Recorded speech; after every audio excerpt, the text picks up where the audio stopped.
nous parvenons exceptionnellement à nous approcher du camp que l'on voit sur cette photo satellite.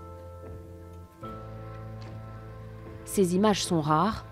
Nous sommes à Rotan, dans le sud de la province. La ville compte au moins 8 camps. Celui-ci semble flambant neuf. Une dizaine de bâtiments, des murs hérissés de barbelés et des caméras qui scrutent chaque centimètre carré. Aux fenêtres, grillages et barreaux. Devant l'enceinte, ces enfants accompagnés de leurs grands-parents ont leur père enfermé. Qu'est-ce que c'est cet endroit? C'est une école, un endroit pour apprendre. Pour apprendre quoi? La langue nationale. Et tu sais pourquoi ton père est là-bas? Je ne sais pas trop. Quelques mètres plus loin, cet homme a lui aussi un proche incarcéré. Vous connaissez des gens à l'intérieur? Oui, mon grand frère est dedans. Pourquoi? Il étudie. Il étudie. Mais pourquoi a-t-il été envoyé ici? On ne sait pas. Vous savez ce qu'il étudie? Le Parti communiste. Nous n'avons pas été autorisés à visiter l'intérieur d'un camp. Mais dans l'ouest du Xinjiang, un journaliste chinois a pu filmer ces quelques images en caméra cachée. C'était en août dernier, le bâtiment était encore en construction. Depuis, plus de 1000 personnes y sont enfermées. À l'intérieur, on découvre des dortoirs qui ressemblent à des cellules de prison. À chaque étage, 3 salles de classe comme celle-ci, et au mur des slogans. Suivez les directives du président Xi Jinping sur le socialisme, aux caractéristiques chinoises pour une nouvelle ère.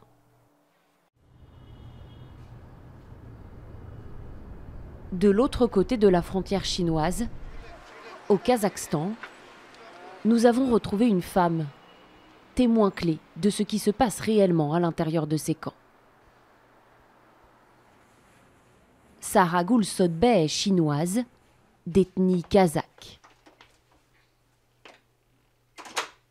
En novembre 2017, elle a été emmenée de force dans un camp et contrainte d'enseigner le mandarin à des détenus. Libérée 4 mois plus tard sans savoir pourquoi, elle vit aujourd'hui en exil. C'est la première fois qu'elle parle devant une caméra. Tous les jours, je devais faire travailler les détenus. Je devais leur faire dire des centaines de fois, des milliers de fois, « Je suis chinois, je suis fier de la Chine ». Ces phrases, ils devaient les dire debout et les dire fort. Et moi, je devais les guider des milliers de fois. Ils devaient dire leur amour pour Xi Jinping et pour le Parti communiste. Quand j'allais en classe, il y avait 2 policiers armés qui me suivaient dans le dos. Quand je donnais cours, ils restaient derrière moi. À l'intérieur du camp, 2500 détenus. Ils sont d'ethnie kazakh ou ouïghour. À plusieurs reprises, Saragul est témoin de violences. Parfois, quand je donnais cours, des policiers armés faisaient irruption dans la classe. Ils étaient 2 ou 3 et sortaient de force des détenus. Ces personnes-là, je ne les ai plus jamais revues. Parfois aussi, le soir, au moment du dîner, on entendait des gens appeler au secours. Ces voix, ce sont les voix les plus misérables que j'ai jamais entendues. On se disait qu'ils étaient en train de les torturer.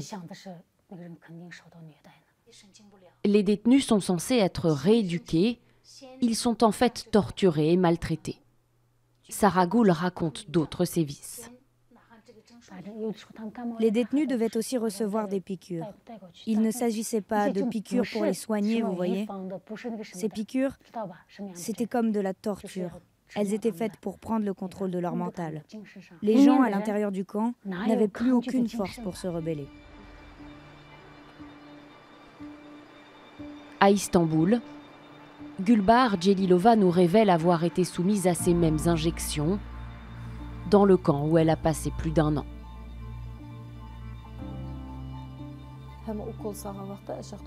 Ils nous piquaient ici ou là, une fois par semaine. On devait sortir notre bras par une petite ouverture dans la porte. Nous nous sommes rendus compte qu'à cause de ces injections, nous n'avions plus nos règles. Les miennes se sont arrêtées 1 mois après le début de ma détention. Et puis nous ne pensions plus à rien, nous ne pensions plus à nos proches, à nos familles. Je ne savais plus où j'étais née. J'avais l'impression d'avoir toujours vécu là. On ne sentait plus ni le froid ni la faim. C'était comme si nous étions des morceaux de viande posés là.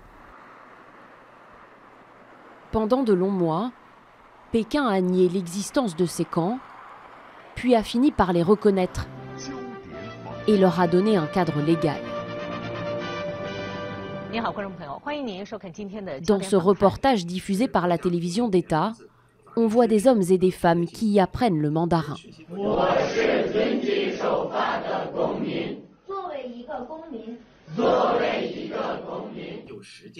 Ils reçoivent aussi des formations